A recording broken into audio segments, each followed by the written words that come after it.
ناظرین، رمضان کے مہینے میں جب ہم روزہ رکھتے ہیں تو ہمارے منہ سے ایک خاص قسم کی بدبو آتی ہے۔ اس کی سائنسی وجوہات کیا ہے، یہ کیوں پیدا ہو جاتی ہے اور اسے کس طریقے سے ختم کیا جا سکتا ہے، آج کی ویڈیو میں ہم اسی کے بارے میں جانیں گے۔ معلومات گاہ چینل میں خوش آمدید۔ ناظرین، منہ کی بدبو کی کئی وجوہات ہوتی ہے، جس میں سب سے اہم دانتوں کی ناقص صفائی اور دیکھ بھال میں غفلت ہے۔ تاہم روزوں میں منہ سے بدبو کے آنے کی کئی سائنسی وجوہات ہیں، جنہیں جان کر ہم اس کا تدارک بھی کر سکتے ہیں اور روزہ بھی اعتماد سے رکھ سکتے ہیں۔ انسان کا منہ مختلف طرح کے بیکٹیریا کا گڑھ ہے۔ آپ کے منہ میں 6 عدد غدود ہوتے ہیں، جنہیں سلیوری گلینڈز کہا جاتا ہے۔ ان سے تھوک نکلتا ہے۔ تھوک میں 99% پانی ہوتا ہے، جبکہ 1% پروٹین اور نمکیات۔ ان میں سے اہم ایک پروٹین جو کہ انزائم ہوتا ہے کو ایمائلیز کہا جاتا ہے۔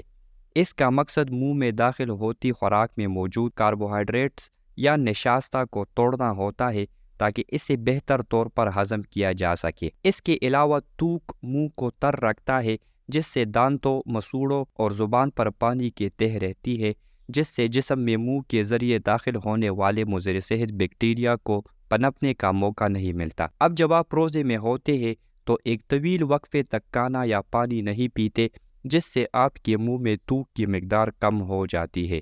یوں دانتوں اور مسوڑوں پر ان بیکٹیریا کی نشوونما بڑھ جاتی ہے جو منہ میں بدبو پیدا کرتی ہے۔ مگر صرف اس عمل سے ہی منہ میں بدبو پیدا نہیں ہوتی۔ جب آپ کھانا نہیں کھاتے تو آپ کا جسم خود میں موجود چربی یعنی فیٹس کو توڑ کر اس سے توانائی حاصل کرنا شروع کر دیتا ہے۔ آپ کے جگر میں ایک عمل ہوتا ہے جسے کیٹوجینیسس کہا جاتا ہے۔ اس سے جگر چربی کے مالیکیولز کو کیٹونز میں تبدیل کرتا ہے، جو جسم میں گلوکوز کے متبادل کے طور پر توانائی کے لیے استعمال ہوتی ہے۔ روزے کی حالت میں کیٹوجینیسس کا عمل بڑھ جاتا ہے، جس سے کیٹونز منہ میں تھوک میں بھی آ جاتے ہیں اور منہ میں موجود مضر بیکٹیریا بھی انہیں کھاتے ہیں، جس سے منہ میں بدبو آتی ہے۔ اس کے علاوہ کیٹون سانس کے ذریعے بھی خارج ہوتی ہے۔ کیٹونز کی دراصل خود بھی ایک بو ہوتی ہے۔ کیٹونز ایک خاص طرح کے مالیکیولز کا ایک گروپ ہے۔ آپ نے کبھی نیل پالش کو صاف کرنے والا ریموور سونگھا ہے؟ اس میں بھی کیٹون گروپ کا ایک خاص کیمیکل ہوتا ہے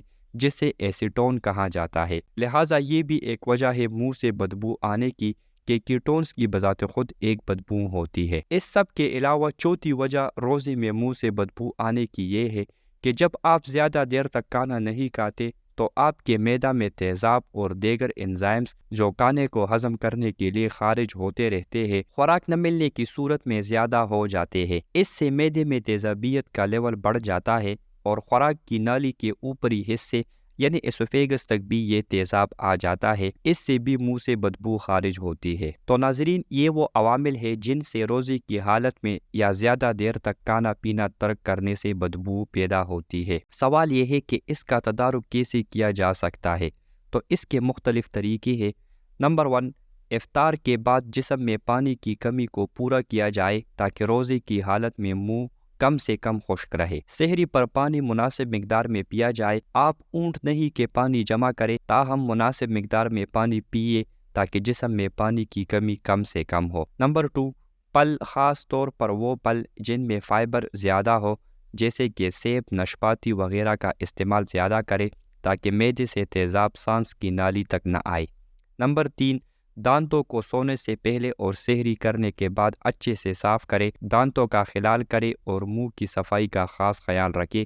ہو سکے تو ماؤتھ واش بھی استعمال کریں۔ نمبر 4، افطار میں زیادہ مرغن کھانے نہ کھائیں، کیونکہ اس سے تیزابیت میں اضافہ ہوتا ہے اور سارا دن آپ کٹے ڈکار مار مار کے بے حال ہو جاتے ہیں اور منہ سے بدبو الگ چھوڑتے ہیں۔ پرانے زمانوں میں علم کم تھا، لہٰذا لوگ منہ کی بدبو کا علاج نہیں کر سکتے تھے، مگر آج آپ کے پاس سائنس کا علم ہے۔